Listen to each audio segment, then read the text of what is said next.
ఒక వస్తువు వెచ్చదనాన్ని మరొక వస్తువుతో పోల్చి కొలవడాన్ని ఉష్ణోగ్రత అంటారు. ఒక వస్తువు వెచ్చదనం లేదా చల్లదనం స్థాయిని తెలిపేది ఉష్ణోగ్రత. నెక్స్ట్, మూత పెట్టి ఉన్న గిన్నెలో నీరు మరిగించినప్పుడు మూత ఎగిరి పడుతుంది. ఎందువల్ల? నీరు నీటి ఆవిరిగా మారినప్పుడు గిన్నెలో నీటి ఆవిరి ఘనపరిమాణం పెరుగుతుంది. ఘనపరిమాణం పెరగడం వల్ల నీటి ఆవిరి బయటకు వెళ్ళడానికి ప్రయత్నిస్తుంది. అందువల్ల మూత పడిపోతుంది. నెక్స్ట్, ఉష్ణము ఒక శక్తి వనరు. గిన్నె పైన ఉన్న మూత పైకి లేవడానికి శక్తి ఎక్కడి నుంచి వచ్చింది? మరుగుతున్న నీటి నుంచి ఈ శక్తి వచ్చింది. అంటే ఉష్ణం నుంచే, కాబట్టి ఉష్ణము ఒక శక్తి వనరు. 6. ఉష్ణం ఒక రకమైన శక్తి. అది ఎక్కువ ఉష్ణోగ్రత గల వస్తువు నుంచి తక్కువ ఉష్ణోగ్రతల వస్తువుకి ప్రసారం జరుగుతుంది. నెక్స్ట్, శక్తి ప్రసారం వల్ల వస్తువులు చల్లగా కానీ వేడిగా కానీ ఉన్నట్లు తెలియజేసే దాన్నే ఉష్ణం అంటారు. నెక్స్ట్, ఎలక్ట్రిక్ హీటర్లో విద్యుత్ శక్తి ఉష్ణశక్తిగా మారుతుంది. గ్యాస్ స్టవ్లో రసాయనిక శక్తి ఉష్ణశక్తిగా మారుతుంది. సోలార్ హీటర్లో సౌరశక్తి ఉష్ణశక్తిగా మారుతుంది. ఉష్ణము వివిధ శక్తి రూపాల్లో ఉంటుంది. థర్మల్ విద్యుత్ కేంద్రాల్లో ఉష్ణశక్తి విద్యుత్ శక్తిగా మారుతుంది. స్టీమ్ ఇంజన్లో ఉష్ణశక్తి యాంత్రిక శక్తిగా మారును. యాంత్రిక శక్తి కదలడానికి ఉపయోగపడును. నెక్స్ట్, ఉష్ణశక్తి ఇతర శక్తులుగా మారడానికి ఉపయోగపడును. ఒక వస్తువు ఇతర వస్తువుల నుంచి ఎంత ఉష్ణం పొందుతుందో లేదా వేరే వస్తువులకి ఎంత ఉష్ణాన్ని ఇస్తుందో అని చెప్పేదే ఉష్ణోగ్రత. నెక్స్ట్, ఉష్ణోగ్రతను కొలవడానికి వేటిని ఉపయోగిస్తారు? థర్మామీటర్. మనం ఉష్ణోగ్రతలని డిగ్రీలలో కొలుస్తాము. డిగ్రీలని సెల్సియస్, ఫారెన్హీట్ డిగ్రీలుగా కొలుస్తారు. నెక్స్ట్, థర్మామీటర్ గొట్టంపై గల గుర్తుల అమరికని ఉష్ణోగ్రత మాపని అంటారు. థర్మామీటర్లో ఏ ధర్మం మీద ఆధారపడి పనిచేస్తాయి? వేడి చేస్తే పదార్థాలు వ్యాకోచిస్తాయి అనే ధర్మం మీద. నెక్స్ట్, గది ఉష్ణోగ్రత వద్ద ద్రవరూపంలో ఉండే లోహం పాదరసము. నెక్స్ట్, థర్మామీటర్లో సంకోచ వ్యాకోచాలు జరిపే ద్రవ పదార్థాలుగా వేటిని ఉపయోగిస్తారు? పాదరసమును, ఆల్కహాల్ను. నెక్స్ట్, పాదరసం యొక్క ధర్మాలు. పాదరసంలో వ్యాకోచం సమంగా ఉంటుంది. మెరిసే స్వభావం ఉంటుంది. కాంతి నిరోధకంగా పనిచేయును. గాజు పాత్రను అంటుకోదు. మంచి ఉష్ణవాహకం. నెక్స్ట్, ఆల్కహాల్ యొక్క ధర్మాలు. అతి తక్కువ ఉష్ణోగ్రతలను కూడా నమోదు చేయును. రంగు వేయవచ్చు. స్పష్టంగా కనిపిస్తుంది. నెక్స్ట్, థర్మామీటర్లలో ఉష్ణోగ్రతను ఎలా గుర్తిస్తారు?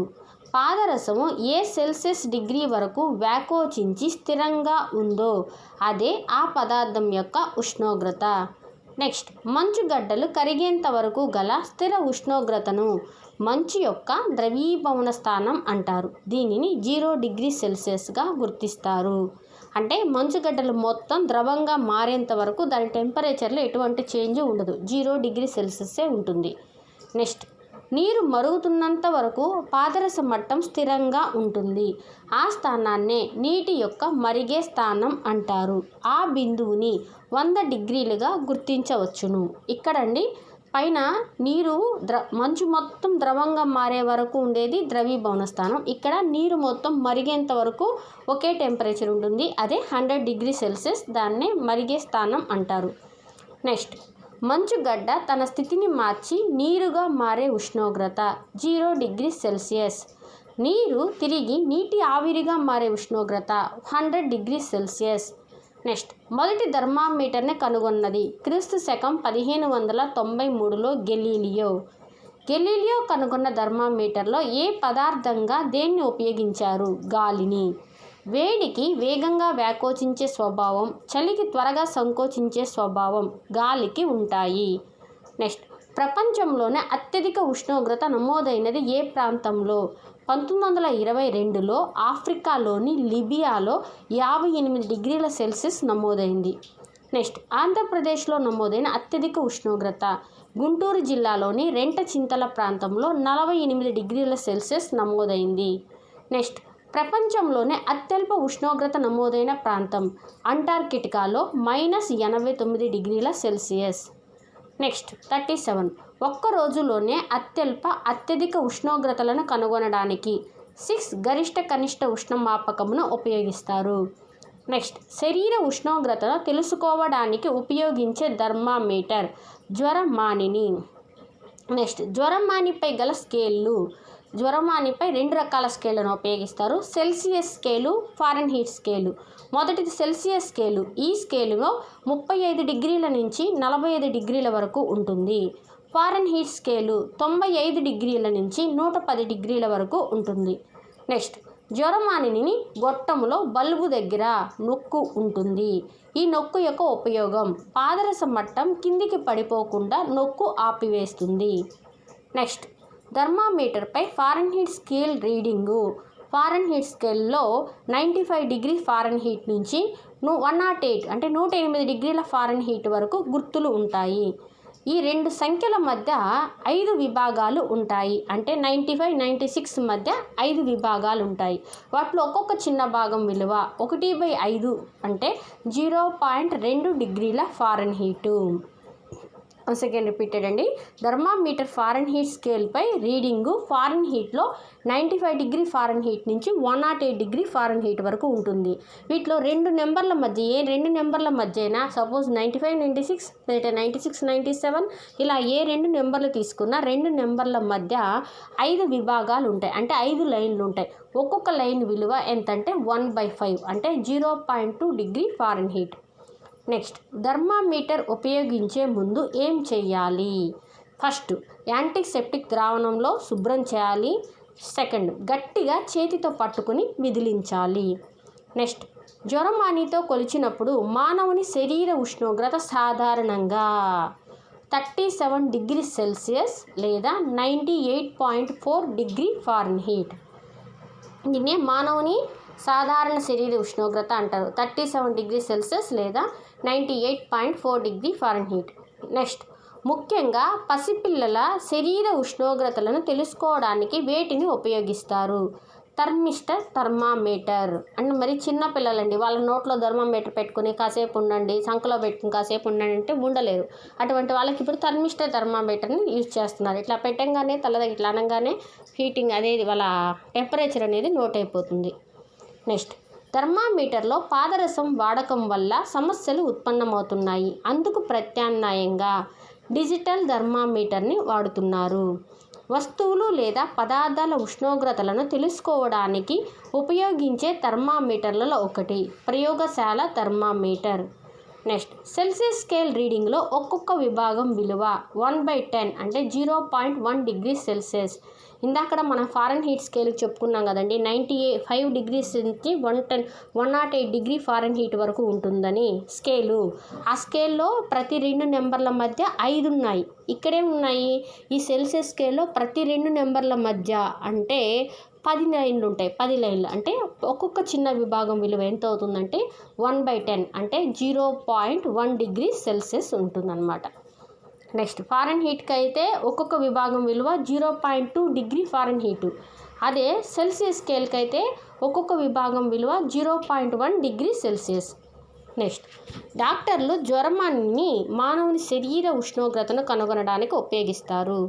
నెక్స్ట్, గది ఉష్ణోగ్రత వద్ద మెర్క్యూరీ ద్రవ స్థితిలో ఉంటుంది. నెక్స్ట్, -7 డిగ్రీ సెల్సియస్ ఉష్ణోగ్రత 0 డిగ్రీ సెల్సియస్ ఉష్ణోగ్రత కంటే తక్కువ. ఆల్వేస్ మైనస్ వాల్యూస్ అనేది తక్కువే కదండి డిగ్రీ సెల్సియస్ మామూలు 0 కన్నా. నెక్స్ట్, సెల్సియస్ ఉష్ణోగ్రత ఫారెన్హీట్ ఉష్ణోగ్రతకు గల సంబంధం C/5 = F-32/9. అంటే డిగ్రీ సెల్సియస్లోకి ఇచ్చి ఫారెన్హీట్ మార్చాలంటే ఈ ఫార్ములాతో చేయొచ్చు. అలాగే ఫారెన్హీట్లో వచ్చి సెల్సియస్లోకి మార్చాలన్నా ఈ ఫార్ములాని యూజ్ చేసి చేయొచ్చండి. వీటి మీద ప్రాబ్లమ్స్ వస్తూ ఉంటాయి, అందరికీ తెలిసిందే. మళ్ళీ ఒకసారి రిపీట్ చేస్తాను. సెల్సియస్ ఉష్ణోగ్రత ఫారెన్హీట్ ఉష్ణోగ్రత గల సంబంధం C/5 = F-32/9. నెక్స్ట్, ఉష్ణమును కొలిచే పరికరము కెలోరీమీటర్.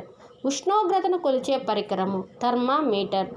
ప్రయోగశాలలో ఉపయోగించే థర్మామీటర్ కొలతలు -10 నుంచి 110 డిగ్రీల సెల్సియస్ వరకు ఉంటుంది. నెక్స్ట్, పదార్థాల వ్యాకోచానికి కారణము ఉష్ణము. ఉష్ణం యొక్క పరిమాణమును ఉష్ణోగ్రత అంటారు. నెక్స్ట్, 50 డిగ్రీస్ గల ఉష్ణోగ్రత గల నీటికి 30°C గల నీటిని కలిపారు. ఆ మిశ్రమాన్ని నీటిలో ఉష్ణోగ్రత ఎంత ఉంటుంది? సరే అండి, ఇది కరెక్ట్గా టైపింగ్ పడలేదు.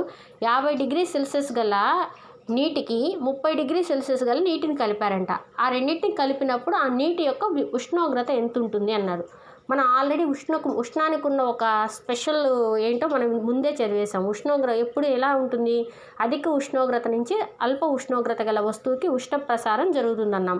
ఇక్కడ ఏమైంది? 50కి 30కి కలిపించాడు. 30 degrees వాటర్ని కలిపాడు. అంటే 50 అనేది 30లోకి వెళ్తుంది అనుకోవచ్చు ఉష్ణం. అప్పుడు ఏమవుతుంది? 50 ఉండదు ఉష్ణోగ్రత, 30 ఉండదు. 30కి 50కి మధ్య ఉంటుంది. ఓకేనా? 30 నుంచి 50°C మధ్య ఉష్ణోగ్రత ఉంటుంది. నెక్స్ట్, భూమిపై అత్యల్ప ఉష్ణోగ్రత కలిగిన ప్రాంతం అంటార్కిటికాలో -89°C. నెక్స్ట్, క్లినికల్ థర్మామీటర్ని ఎవరికి ఉపయోగించరు? చిన్న పిల్లలకి. క్లినికల్ థర్మామీటర్ జ్వరమానిలో ఏముంటుందండి? మనకు ఆల్రెడీ చెప్పుకున్నాం, పాదరసం అని. ఈ పిల్లకాయలకి తెలియక టకక్కని పళ్ళతో పటక్కని కొరికారనుకోండి, ఆ పాదరసం కాస్త బాడీలో పోయి లేనిపోని ప్రమాదాలు వస్తాయి. అందుకని వాళ్ళకి క్లినికల్ థర్మామీటర్ను ఉపయోగించరు. నెక్స్ట్, LED అనగా లైట్ ఎమిటింగ్ డయోడ్. నెక్స్ట్, ఘటంలో జింకుతో చేసిన లోహపు పాత్ర రుణధ్రువంగా పనిచేస్తుంది. ఇవంతా అంటే ఈ లెసను ఇక్కడి నుంచి వచ్చేసరికి విద్యుత్ లెసన్ గురించి అండి. విద్యుత్తులో ఘటాలు ఇవన్నీ వస్తాయి కదా, సెల్స్లని. టార్చ్ లైట్, మన పాతకాలం టార్చ్ లైట్లో సెల్స్లు వేసేవాళ్ళం, నిప్పో బ్యాటరీలు అనేసి. ఆ ఘటాన్ని ఎగ్జాంపుల్గా తీసుకుని 4-5 బిట్లు వస్తాయండి. ఓకే. LED అనగా లైట్ ఎమిటింగ్ డయోడ్. ఘటంలో జింకుతో చేసిన లోహపు పాత్ర రుణధ్రువంగా పనిచేస్తుంది. అంటే ఆ సెల్స్కు పైన ఉంటుంది కదా రేకులాగా, అది. నెక్స్ట్, లోహపు పూత కలిగిన కార్బన్ కడ్డీ ధనధ్రువంగా పనిచేస్తుంది. దాని లోపల నల్లగా ఒక కడ్డీ లాగా ఉంటుందండి. మనం చిన్నప్పుడు దాన్ని తోపుడు బండిలాగా ఆడుకునేవాళ్ళం. నెక్స్ట్, కార్బన్ కడ్డీ చుట్టూ కార్బన్ పొడి, అమోనియం క్లోరైడ్ ఉంటాయి. ఆ సెల్స్లో ఏముంటుంది? మనం పగలగొట్టినప్పుడు లోపలంతా పొడి పొడిగా కనిపిస్తుంది కదా, ఆ పొడి ఏంటంటే కార్బన్ పొడి, అమోనియం క్లోరైడ్. నెక్స్ట్, సంకేతాలు ఉపయోగించి గీసిన వలయాన్ని వలయ పటం అంటారు. సంకేతాలండి, నాకు ఈ ఫోన్లో ఎంత ట్రై చేసినా కూడా నేను డ్రా చేయలేకపోయాను. నా ఫోన్ ఎలా చేయాలో కూడా తెలియలేదు. దాన్ని నేను తర్వాత వీడియో తీసి చిన్న షార్ట్ లాగా అప్లోడ్ చేస్తాను. సంకేతాలు బ్యాటరీకి, ఘటానికి, ఫ్యూజు, వెలుగుతున్న బల్బు, ఆరిపోయిన బల్బు ఇలా ఉంటాయి కదా, అవన్నీ నేను మళ్ళీ నోట్ చేసి వీడియో తీసి అప్లోడ్ చేస్తానండి. నెక్స్ట్, స్విచ్ వేసినప్పుడు వలయం పూర్తవుతుంది. అంటే బ్యాటరీ ధనధ్రువాన్ని రుణధ్రువానికి కలిపినట్లు అవుతుంది. దీన్నే మూసి ఉన్న వలయం అంటారు. నెక్స్ట్, స్విచ్ ఆఫ్ అయినప్పుడు వలయం తెరుచుకుంటుంది. అంటే బ్యాటరీ ధనధ్రువానికి రుణధ్రువానికి మధ్య సంబంధం తెగిపోతుంది. దీనినే తెరిచిన వలయం అంటారు. నెక్స్ట్, వలయంలో బ్యాటరీ అమరిక. వలయంలో బ్యాటరీ అమరికను ఎలా చేస్తారనేది ఒక ఫ్లో చార్ట్ అండి. దీన్ని కూడా నేను మీకు మళ్ళీ వేసి వీడియో అప్లోడ్ చేస్తాను.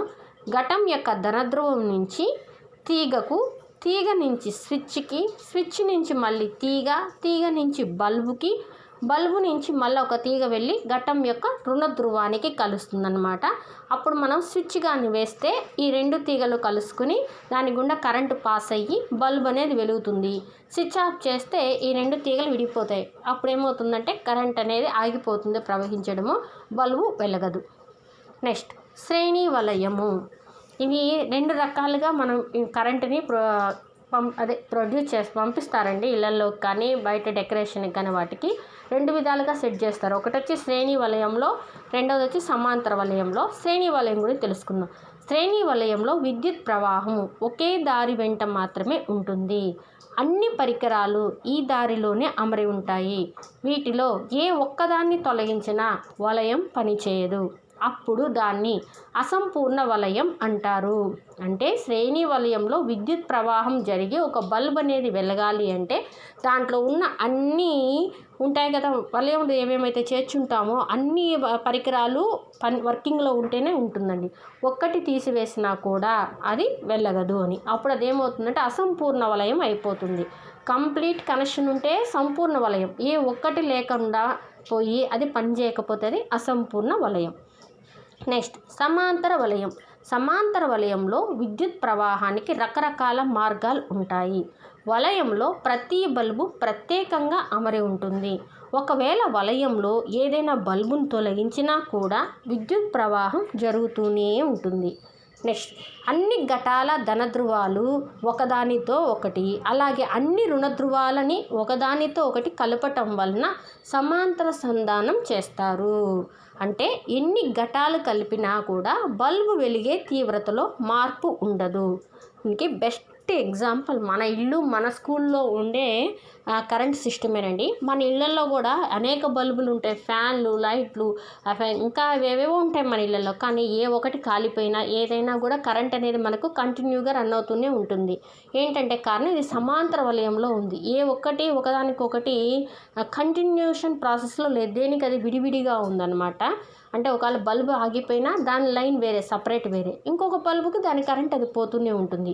కానీ నువ్వు ఎంత పవర్ ఉన్న బల్బు పెడితే అంత పవర్ ఉన్న కరెంటే వస్తుంది. కానీ మళ్ళీ దానికి ఎక్కువ బల్బులు పెడితే కరెంట్ తగ్గిపోద్దేమో, తక్కువ బల్బులు పెడితే ఎక్కువ వెలుతురుతో వెలుగుతాయేమో అని అనుకోకూడదు. మనం పెట్టే బల్బు కెపాసిటీని బట్టే ఆ వెలుతురు అనేది వస్తుంటుంది. ఇది కూడా శ్రేణి వలయం, సమాంతర వలయం కూడా నేను డ్రా చేసి మీకు వీడియో పెడతానండి. నెక్స్ట్, వివాహాలు, పండుగలు మొదలగు శుభకార్యాల్లో విద్యుత్ బల్బులు అలంకరిస్తారు. ఒక బల్బు పలిగిపోయినా, కాలిపోయినా వరుస మొత్తం వెలగదు. ఈ బల్బులని శ్రేణిలో కలుపుతారు. మనం డెకరేషన్ అప్పుడు చూస్తుంటాం. ఇది మరి అందరికీ తెలిసిందే, నేను ఎక్స్ప్లెయిన్ చేయబడలేదు. ఒక మొత్తం కంటిన్యూగా దారంతా ఉంటుంది, లైటింగ్ ఉన్నట్టుండి ఒక దగ్గర కొంచెం ఆగిపోయి ఉంటుంది అనమాట, వెలగదు, మిగతా వెలుగుతుంటుంది. ఏంటంటే ఆ ఏరియా మొత్తానికి ఒకే శ్రేణి వలయంలో ఆ బల్బులన్నీ కలుపుకుంటారు. ఈ బల్బు కాలిపోయి ఉంటుంది కదా, అప్పుడు ఏం చేస్తారంటే వాళ్ళు బల్బు పీకేసి ఆ రెండు వైర్లను జాయింట్ చేస్తే మళ్ళీ వెలుగుతాయి అన్నమాట. అంటే క్లోజ్ అయిపోయిన సర్క్యూట్ని మళ్ళీ కలిపేసి వెళ్ళిపోతాడు, ఆ బల్బుని తీసేసి వైర్లని. లేదంటే ఇంకో బల్బు సెట్ చేస్తే అప్పుడు దాని గుండా కరెంటు పాస్ అవుద్ది అనమాట. ఇది ఎక్కువ మన డెకరేషన్ లైట్లో చూస్తామన్నమాట. నెక్స్ట్, మన ఇళ్లల్లో విద్యుత్ బల్బులు ఎలాంటి అమరికలో ఉంటాయి? సమాంతరంగా కలిపి ఉంటాయి. నెక్స్ట్, బల్బు కొంచెం సేపు మెరిస్తే ఎందుకు వేడెక్కుతుంది? వలయంలో విద్యుత్తు ఫిలమెంట్ గుండా ప్రవహిస్తుంది, అప్పుడు అది వేడెక్కుతుంది, వెలుతురుని ఇస్తుంది. ఎందుకు వేడెక్కుతుంది అంటే, ఫిలమెంట్ గుండా విద్యుత్ ప్రవహించినప్పుడు ఫిలమెంట్ అనేది వేడెక్కుతుందండి. వేడి వల్ల అది మండినట్టు మండి మెరుస్తూ మనకు వెలుతురునిస్తుంది. దానివల్ల ఆ బల్బు అప్పుడు పట్టుకుంటే కాలుతూ ఉంటుంది. ఇంతకుముందు నా ప్రీవియస్ వీడియోస్లో చేస్తున్నాను అనమాట. 90% ఉష్ణము కరెంటు దేనికి ఉపయోగపడుతుంది అంటే దాన్ని వేడెక్కించడానికి. ఒక 10% మాత్రమే మనకి లైటింగ్ ఇస్తుంది అనమాట. Next, electric cooker, electric heater, electric ఇస్త్రీ పెట్టె మొదలగు వాటిల్లో ఉండే తీగ చుట్టని దేనితో తయారు చేసి ఉంటుంది? నిక్రోమ్. అది ఏంటండి? నిక్రోమ్. దీన్నే ఆ పరికరపు ఫిలమెంట్గా అంటారనమాట. అంటే మనకు బల్బులో ఎలా ఉంటుందో అది ఆ ఫిలమెంట్ లాగే ఈ ఎలక్ట్రిక్ కుక్కర్స్, హీటర్లు వీటిల్లో కూడా ఒక తీగ ఉంటుంది. ఆ తీగ ఏంటంటే నిక్రోమ్ తీగ. ఆ నిక్రోమే ఆ పరికరాలకి ఫిలమెంట్గా ఉంటుందన్నమాట. కొంచెం పాతకాలాలు అయితే అండి, ఒక 20 years బ్యాక్ అనుకుంటాను, కరెంటు పొయ్యిలు ఉండేటివి మనకి. ఆ లోపల ఇట్లా వైరు ముడతలుగా ఉండేది. ఆన్ చేస్తే కాసేపటికి ఆ వైర్లోంచి ఎర్రగా మండేదన్నమాట, ఎర్రంటి కలర్ లాగా వచ్చేది. అదేంటంటే నిక్రోమ్ తీగ అన్నమాట. అదేంటంటే ఎలక్ట్రిక్ స్టవ్ మనకది. దాంట్లోంచి అప్పుడు మీరు తొందరగా వంట చేసుకునేవాళ్ళు అనమాట. అక్కడ అదైతే మనకు క్లియర్గా కనిపిస్తూ ఉండేది. అప్పుడు 20 years బ్యాక్ అంటే అలాంటి పెద్దవాళ్ళకి ఏమన్నా తెలిసి ఉంటుంది, ఇప్పుడు పిల్లలకైతే తెలియదు అనుకుంటా. నెక్స్ట్, ఇలాంటి పరికరాలను ఉపయోగించినప్పుడు ఫిలమెంట్ వేడెక్కి ఎర్రగా మారి ఉష్ణాన్ని విడుదల చేస్తుంది. నెక్స్ట్, ఫిలమెంట్ విడుదల చేసే ఉష్ణం దేనిపై ఆధారపడి ఉంటుంది? దాన్ని తయారు చేసిన పదార్థం యొక్క తీగ పొడవు, మందము. నెక్స్ట్, విద్యుత్ దుర్వినియోగాన్ని తగ్గించడానికి వేటిని ఉపయోగిస్తారు? కాంపాక్ట్ ఫ్లోరసెంట్ బల్బులు, ఫ్లోరసెంట్ బల్బులు. నెక్స్ట్, ISI గుర్తు ఉన్న వాటిని కొనుక్కోవడం మంచిది. నెక్స్ట్, అధిక పరిమాణంలో తీగల గుండా విద్యుత్ ప్రవహించినప్పుడు విద్యుత్ పరికరాలు బాగా వేడెక్కి కాలిపోయే ప్రమాదం ఉంది. ఈ ప్రమాదం నుంచి కాపాడడానికి శ్రేణి వలయంలో ఫ్యూజ్ని అమరుస్తారు. వన్స్ అగైన్ రిపీటెడ్ అండి. అధిక పరిమాణంలో తీగల గుండా విద్యుత్ ప్రవహించినప్పుడు విద్యుత్ పరికరాలు బాగా వేడెక్కి కాలిపోయే ప్రమాదం ఉంది. ఈ ప్రమాదం నుంచి కాపాడడానికి శ్రేణి వలయంలో ఫ్యూజ్ని అమరుస్తారు. శ్రేణి వలయంలోనే ఎందుకు అమర్చాడండి ఫ్యూజ్ని? మనం చెప్పుకున్నాం, శ్రేణి వలయంలో ఉంటే ఒక బల్బు ఆగిపోయినా, ఒక కనెక్షన్ పోయినా మొత్తానికి కరెంట్ సప్లై ఆగిపోతుందన్నమాట. ఈ శ్రేణి వలయంలో తీసుకునే ఫ్యూజ్ను కూడా ఎలాంటివి తీసుకుంటారంటే ఎక్కువ ఉష్ణోగ్రత పెరిగితే ఎమ్మటే కరిగిపోయే విధంగా ఉండే మిశ్రమ లోహాలతో ఫ్యూజులు తీసుకుంటారనమాట. ఈ ఫ్యూజ్ ఏం చేస్తుంది, ఎక్కువ పరిమాణంలో కరెంట్ రాగానే ఆ ఫ్యూజ్ వైర్ ఏంటి కరిగిపోతుంది, సప్లై అనేది ఆగిపోతుంది ఇంట్లోకి. దానివల్ల ఏంటి మన ఇంట్లో ఉన్న మిగతా పరికరాలన్నీ పాడవకుండా సహాయపడుతుంది అనమాట. దాన్ని మళ్ళీ మనం చెక్ చేసుకుని మళ్ళీ ఫ్యూజ్ చేసుకోవాలి. ఓకే, ఇప్పుడు ఆ ఫ్యూజ్ చేసుకునే పని లేదనుకోండి, వేరే వచ్చేస్తున్నాయి ఇప్పుడు ఎంసీబీలు అలాంటివి. ఆ బటన్ లాగా మళ్ళీ ఆన్ చేస్తే ఆటోమేటిక్గా మామూలు అయిపోతుంది. నెక్స్ట్, ఫ్యూజు దేనితో తయారవుతుంది? ఉష్ణంని గ్రహించినప్పుడు తొందరగా కరిగిపోయే మిశ్రమ లోహాలతో. నెక్స్ట్, రక్షిత పరిధి దాటి విద్యుత్ ప్రవాహం వచ్చినప్పుడు అవి తమంతట తామే స్విచ్ ఆఫ్ అయ్యేవి. ఎంసీబీ అనగా మినియేచర్ సర్క్యూట్ బ్రేకర్. నెక్స్ట్, మన ఇళ్లల్లో పాఠశాలలో ప్రవహించే విద్యుత్తు ఏకాంతర విద్యుత్తు. నెక్స్ట్, విద్యుత్తుని ఎందులో లెక్కిస్తారు? యూనిట్లలో. W అంటే వాటేజ్ అని అర్థం. బల్బు వాటేజ్ పెరిగే కొద్దీ విద్యుత్ వినియోగము ఇచ్చే కాంతి పరిమాణం పెరుగుతాయి. 1 కిలోవాట్ = 1000 వాట్స్. ఏదైనా ఒక విద్యుత్ పరికరము 1 గంటలో 1 కిలోవాట్ విద్యుత్తుని వినియోగించుకున్నట్లయితే దాన్ని 1 యూనిట్ లేదా 1 కిలోవాట్ గంట అంటారు. నెక్స్ట్, విద్యుత్ డైనమోను కనుగొన్నవారు మైకల్ ఫారడే. ట్రాన్స్ఫార్మర్ను కనుగొన్నవారు మైకల్ ఫారడే. విద్యుత్ ఘటము విద్యుత్ శక్తినిచ్చే వనరు. నెక్స్ట్, విద్యుత్ ఘటంలో ధన రుణ ధ్రువాలు ఉంటాయి. నెక్స్ట్, 2 లేదా అంతకన్నా ఎక్కువ ఘటాలను కలిపితే దాన్ని బ్యాటరీ అంటారు. నెక్స్ట్, టార్చ్ లైట్లో ఘటాలు శ్రేణిలో అమరి ఉంటాయి. విద్యుత్ బల్బులో ఉండే ఫిలమెంటు ధ్రువాలకు కలపబడి ఉంటాయి. అంటే ధన రుణ ధ్రువాలకి ఆ ఫిలమెంట్ని కలుపుంటారు. నెక్స్ట్, ఫిలమెంట్ గుండా విద్యుత్ ప్రవహించినప్పుడు బల్బు వెలుగుతుంది. మూసి ఉన్న విద్యుత్ వలయంలో ఒక ధ్రువం నుంచి మరొక ధ్రువానికి విద్యుత్ ప్రవహిస్తుంది. నెక్స్ట్, స్విచ్ వలయంలో విద్యుత్ ప్రవాహాన్ని ఆపడానికి కొనసాగించడానికి ఉపయోగపడుతుంది. నెక్స్ట్, శ్రేణి వలయంలో ఒక బల్బు కాలిపోతే వలయం మొత్తం వెలగదు. Next, 110 bit. సాధారణ బల్బుల స్థానంలో ఫ్లోరోసెంట్ బల్బులు వాడడం ద్వారా విద్యుత్తుని పొదుపు చేయవచ్చు. నెక్స్ట్, విద్యుత్ పరికరాలు పాడైపోకుండా కాపాడడానికి వేటిని ఉపయోగిస్తారు? ఫ్యూజ్ని, ఎంసీబీలు మినియేచర్ సర్క్యూట్ బ్రేకర్లను ఉపయోగిస్తారు. నెక్స్ట్, 1 కిలోవాట్ అనేది 1000 వాట్స్కు సమానం.